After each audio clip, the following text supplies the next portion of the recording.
Notes from the Upper West Side, a novel by Dan Wrench.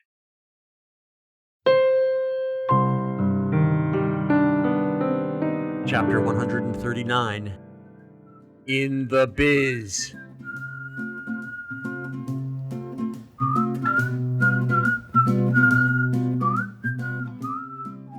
I don't actually speak French, except for a couple words I picked up from the Broadway cast recording of Irma la Douce. And once I played Lancelot in a summer stock production of Camelot, and he had some French words too. C'est moi, 'tis I.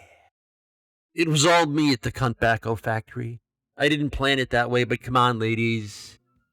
If you were in Cammie's shoes, whose pipe would you rather bite, mine or that crow-coughing man-slug Winthorpe's?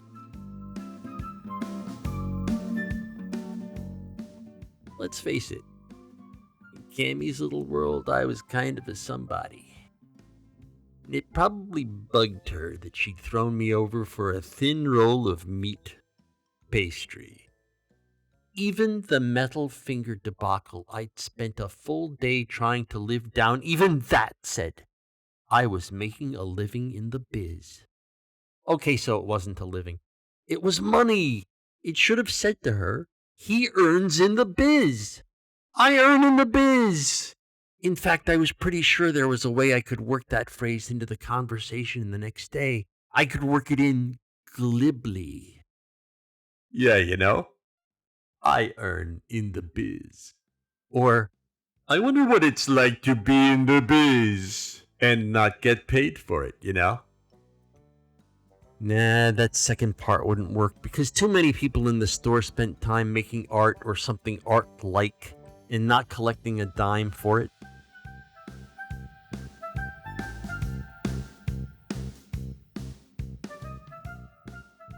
And besides, I know pretty well what it's like not to get paid in the biz. But the first part, the I earn in the biz part, I could work that in. And really, who could argue with it? It was true. And it was more than most of them could say. I thought.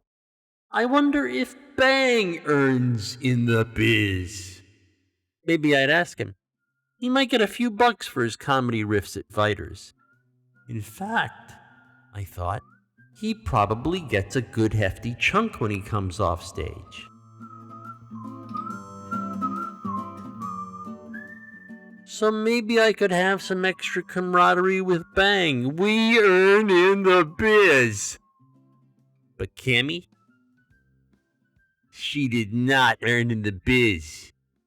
She drained a roll of pubescent lard because it had a summer stock resume. That is sinking pretty low. Maybe she earned something in the biz, but it had to be chump change. Artistic director of some off-Broadway theater company. Sounds like something you put on your business card that you print off your home computer. I had an agent, and what did the agent take his Shylock's percentage of? The money I earn in the biz. Not to flay a dead horse, but picture this. Once I played this character named Phlegm. No shit, his name was Phlegm.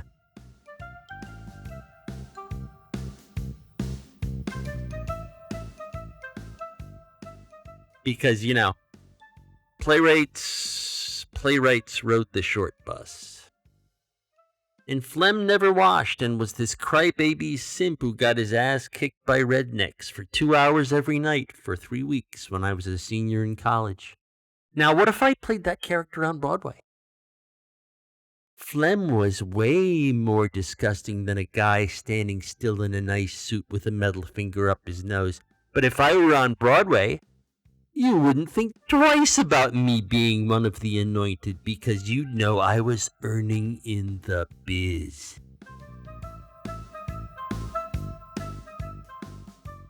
And every night I'd be Phlegm getting his ass kicked in front of suburban women who'd want to grab the Admiral anyway just because I was on the other side of the stage lights, which means money in the biz.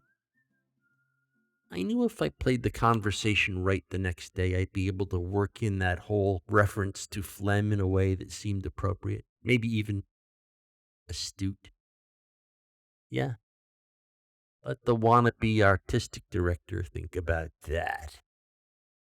This was on my mind till I got to the tavern that night. That's where me and Frankie got into a big fight about him scrubbing the place with bleach whenever he could put 10 seconds together. He made the Irish tavern reek of laundromat his whole shift, which was also my whole shift. Carrie joined in the argument and was agreeing with me at first, but then she told me to calm the fuck down before stomping off. And if you're like me, people telling you to calm the fuck down is infuriating.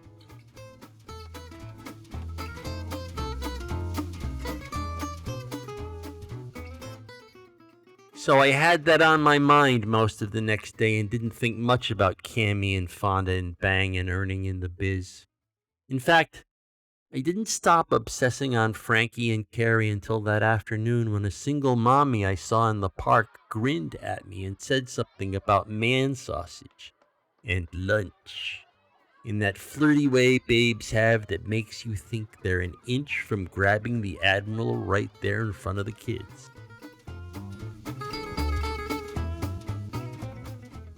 So that put me in a good mood. Plus, I was thinking back on how I'd set things straight with Cammy the night before. Then I went back to the Cuntbacco factory at Whisper's store at about 5 o'clock or maybe a little earlier, and it was still extra warm out. Humid, so they had the air conditioning on again. I said when I got in the front door. Fonda was behind the counter with some guy in a uniform. He was picking up boxes of tobacco and stacking them on a hand truck. "It's like a warm, wet blanket out there," I announced to the room. I was going with some flow or other, and for the past 5 minutes I'd been humming a tune. It really had turned into a great day. And then I noticed Fonda's dress, her wannabe dress. It would have been an actual dress, except it didn't quite cover her ass. It left the ass-covering task to a pair of uber-tight black leggings that let you see her chiseled glutes. And her cleavage, that opening in the shirt or blouse part of what she was wearing, it was open down to her navel, and the only thing masking her tits was this black gauze lacy thing. The whole package screamed, "Ball me."